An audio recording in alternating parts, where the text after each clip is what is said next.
Okay, in this podcast we're going to take a look at how to improve your lab reports. So the first thing we want to talk about is the procedure, and think about what is the goal of your procedure. And pretty simply, you need to be clear and concise. It needs to be something easy to follow. So you should be writing this for somebody else to follow. You should be thinking about, when you write it, how easily could someone else who doesn't know anything about this lab follow these instructions and get the same results. So they need to be specific enough, have enough information in them so that the person following those instructions knows exactly what to do without asking you any questions. Okay?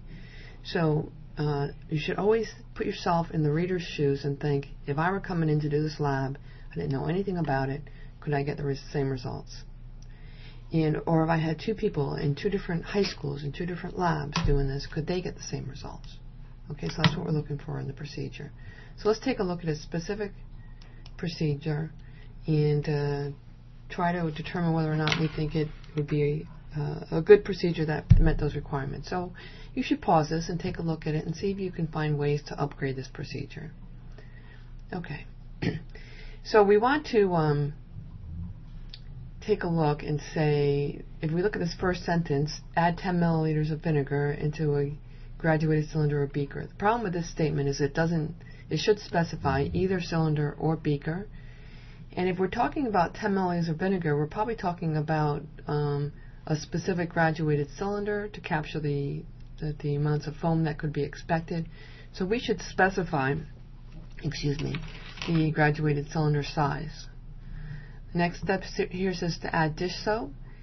It doesn't say how much, so I just take and squirt a bunch in there. You need to specify, add 1 drop of dish soap. Adding 0.5 grams of baking soda is fine.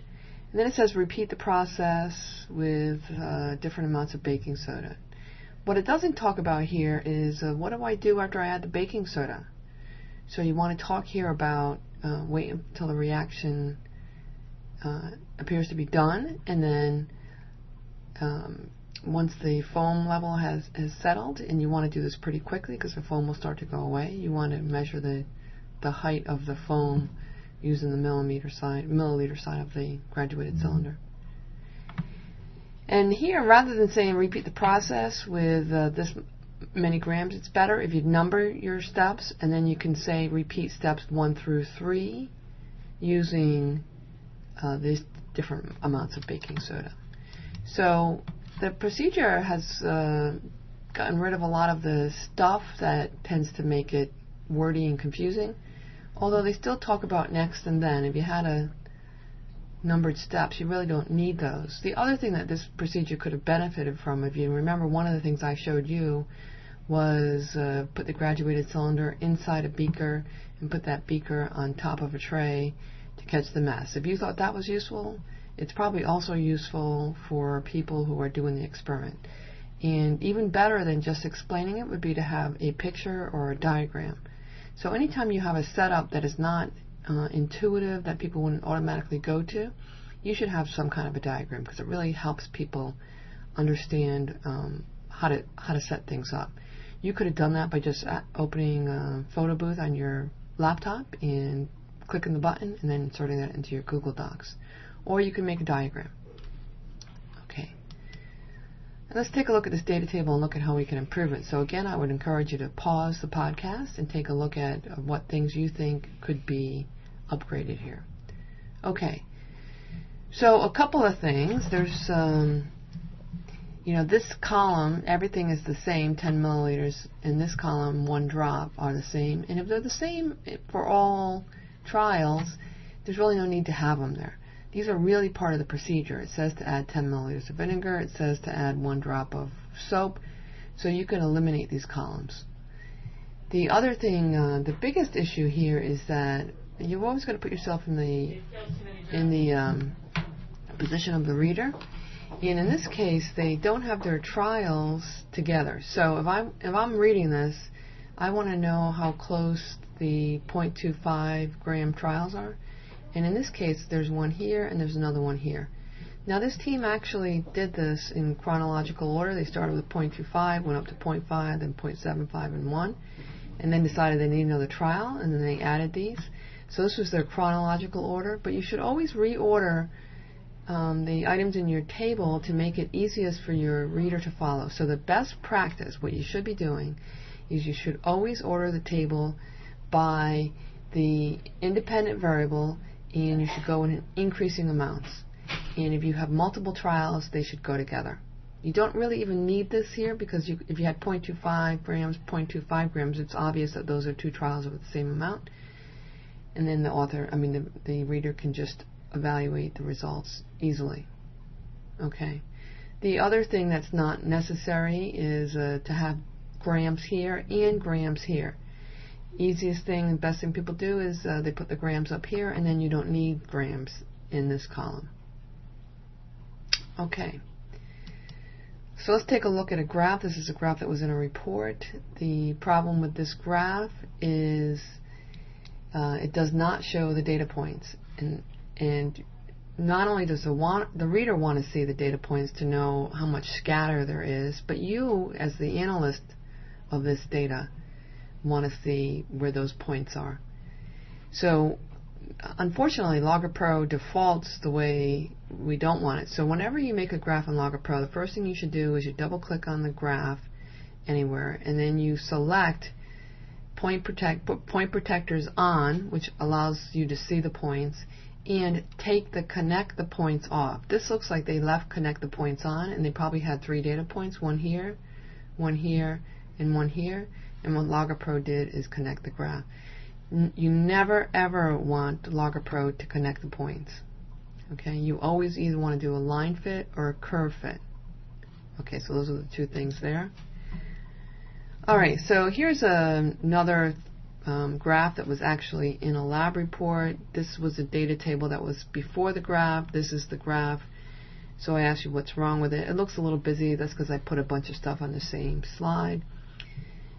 So pause and see if you can find what I didn't like about this graph. Okay, so the issue here is if you see the point protector spots, there are only 4 data points, but yet they had 4 different levels, 2 trials each. So if there are 8 trials here, I should see 8 data points, but I only see 4. So it's obvious what they did was they plotted the average. And you don't want to do that. You want to plot every trial of every level. And once you do that, and you do a line fit or a curve fit, then Logger Pro decides what's the best way to make this line to account for the fact that there's some scatter in the points. So if you average and then put the average points in, and then Logger Pro looks at trying to optimize the line to minimize distance, then you're really making your results more accurate than they are. Okay, so you always want to put every trial, every level in your data, in your Logger Pro graph. Now you may do that and end up, you have got a point up here, a really obvious outlier, and if that's the case, you can do a strike through on the data point, and Logger Pro will adjust the line to not use that data point, and that would be okay. But you should really plot all your points before you decide whether or not you have an outlier. You really don't want to just look at your data table and say, hey, this is an outlier, and not include it. You want to include it, look at it, see what the relationship looks like even before you decide line or curve fit. Okay. Alright, so is this an appropriate equation for the relationship? No. And the reason it's not is that we, let me see, let's pause this. Okay, so you never want to include y and x in your equation. You want to say what those y's and x's are. Okay, so in order to do that, okay, so what you want to do is you want to say your y is, I'm sorry,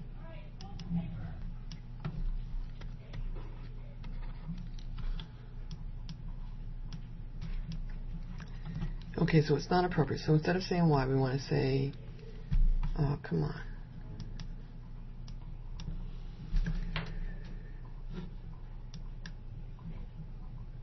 Okay, so what you want to do here is you want to replace the Y with what it is. It's volume of foam in milliliters. You should always ask yourself, are there units? Because this is on the Y-axis here. Milliliters are the units for foam. Okay. And then we have 94.00. Now they got this off the box from the Logopro Fit, but there are units here, even though they don't show the units in the box. And these units are milliliters over grams. Now the reason they didn't show the units in the box is because they have to be added in Logopro in a specific spot that asks for units. And if you don't put them in that spot, they won't put the units here.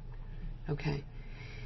Times X. Now X is, we got to see what X is, and that is mass of baking soda in grams plus 12. Now 12 again came off the graph, off the box on the graph, and it's the y-intercept. But we got to ask ourselves, are there units? And in fact, there are units, and those units are milliliters, because this is the y-intercept, so it's on the y-axis. Okay. The reason these units here for slope are milliliters per gram is it's this is our slope, and the slope is rise over run, and this is milliliters per gram. Okay. So we take, our next step has to be to determine whether or not this y-intercept is more than 5% of the largest plotted y value. Okay. And when we do that, we want to show our work, so we have y-intercept over y max times 100. We want to show what those numbers are. Off the box, we got the 12 milliliters. If we look at our data table, the largest plotted y is 259 times 100, and that gives us 4.7%. So our rule of thumb is if it's less than 5%, it's not significant. So we want to state that y-intercept is not significant, and therefore we modify our equation. It's just the same as it is up here, but we leave the y-intercept off. And what that tells us is the line is close to going through the origin, and the difference in the spot where it does cross is not significant. So one of the things we want to ask ourselves is if we had perfect data, should the line go through 0, 0? And in fact, if this is mass of the baking soda and this is volume in milliliters of the foam, then if we have no baking soda, we would have no foam, because we've got no carbon dioxide gas. And if we double the amount of baking soda, we probably are going to double how much product we make or how much CO2 we make. So in fact, this should go through 0, 0. And any line that goes through 0, 0 tells you have a directly proportional relationship. If I double my x, I double my y. If I triple my y, I triple my x. Okay? So this is a directly proportional relationship. Okay, so let's take a look at our conclusion and what that first paragraph should be. So the first paragraph is your argument, and your argument consists of these portions. The first is a claim, and your claim should be very clear and concise. As we increase the amount of baking soda added to the same constant amount of vinegar, the volume of foam produced increases. We can also say in a directly proportional way. Okay, we don't want to be wishy-washy. We don't want to say, my team and I think that because, or based on our third trial, and we just want to get very clear. As we do this, this happens.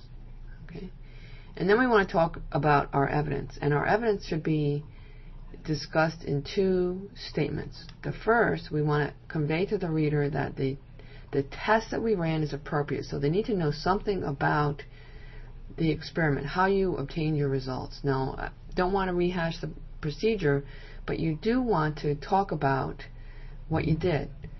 So we varied the amount of baking soda at 4 different levels using constant amount of vinegar. We measured the foam that was produced in a graduated cylinder. Okay, so that's enough information for the reader to envision what you did and make some assessment of whether or not, hey, that's a reasonable test. That's a reasonable way to figure this out. It's a little bit crude, but it's a reasonable way. As opposed to if you had said something like, we added different amounts of baking soda, measured the foam, we therefore measured the density of the graduated cylinder with the foam. they would be able to look at that and say that makes absolutely no sense. That's not an appropriate way to test this.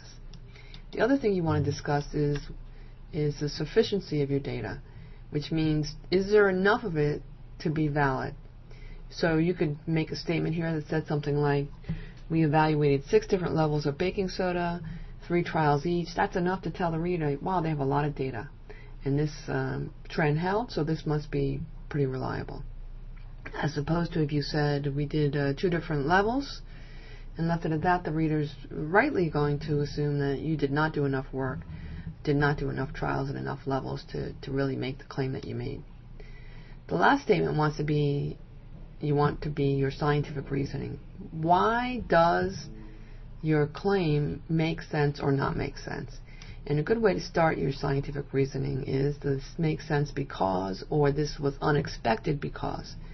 So in this case with the phone lab, we can say this claim makes sense because as we increase the amount of baking soda, we also increase the amount of carbon dioxide gas that was produced, and that carbon dioxide gas creates the foam, so it's reasonable to expect if I increase my baking soda, I increase my foam.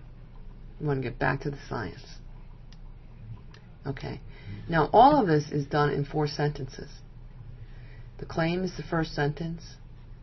A statement about the appropriateness of the data is the second. A statement about the sufficiency of the data is the third. And your scientific reasoning is the fourth. It doesn't have to be long, but it should be clear. So let's take a look at this conclusion and see whether or not it meets the requirements. The first statement says baking soda had a direct impact on the amount of foam. This statement, direct impact, doesn't tell me anything. Doesn't tell me whether one increases with the other. Okay, not a clear claim. If I look at whether or not there's a statement in here about my evidence that indicates that it's appropriate, there's nothing here about how you did your test, so that piece is missing. Is there discussion here of the sufficiency of your data? No, there's nothing here telling me how many trials you did or how much data. Is this done with one trial? It's hard to say. So there's nothing here to tell me about the sufficiency of the data. And the last piece is there a statement of scientific reasoning? And there's a little bit of that. It says foam created is made up of CO2 gas, which is released due to a chemical reaction. So there's a piece of it here, just needs to be a little bit clearer, and it should be at the end. All right, so what should you have used to determine whether or not your sources of error had to be cited? And the answer to that is you should have used the y-intercept. If you have a directly proportional relationship, theoretically, your line should go through 0, 0. If it does not, and it's more than 5%, then you have error, and you need to talk about those errors. And when we talk about error, sources of error, we want to talk about sources of error, things that prevented us from getting perfect results based on the type of material we use, the procedure we use, or the equipment that we use. Errors are not mistakes. So let's go through and take a look at some examples of the kinds of things that are appropriate to have in our sources of error. We spilled the vinegar during the trial. That's a mistake. It's not an error. It does not belong in your sources of error. It was difficult to get the same size soap drop every time. This would belong. This is an appropriate one to include because it was difficult to get the same size soap drop. And the level of the foam is going to be impacted by how much soap we got. It's natural to have some human error. We should never say human error in a lab report. Professor reads this in college. He's going to tell you, well, go back. If you made a mistake, go back and do the report and do the experiment again. We entered numbers incorrectly into our calculator. You should never say something like this. This is a mistake, and you should never indicate that you made a mistake in your calculations in a report. You should fix your calculations and have them done well before you submit your report. The foam was not evenly distributed in the graduated cylinder, so getting an exact volume was difficult. Perfectly reasonable. This is really the heart of the issue in this lab and getting accurate results. This is very appropriate to have. So what do we do about mistakes or blunders? So if you make a mistake during a trial, when you're doing the experiment, you redo it. So if you spill half your vinegar, you know you're going to have bad data in that trial, you redo it. If you discover after the fact, when you're done with the lab, that you've made a mistake, someone says, hey, I spilled half the vinegar in that trial, you do not include that data point in your data or your report or your graph. because you know it's not a valid point. If you discover that after you finish that your procedure was seriously flawed and your results make no sense and you know what you did wrong, you should redo the experiment. Now, I know that's not always practical, so if that happens, you should talk to me, and we should talk about what the options are. Either I might say to you, hey, you need to redo it because this is important for you to learn these skills, or I might have you use class data or another group's data, or I might ask you to do a thorough recommendations for improvement section. But we need to discuss it. Really, my answer on what you need to do is going to vary depending on the lab. Okay. That's going to do it. I'm not going to grade the particle diagrams for this. Okay.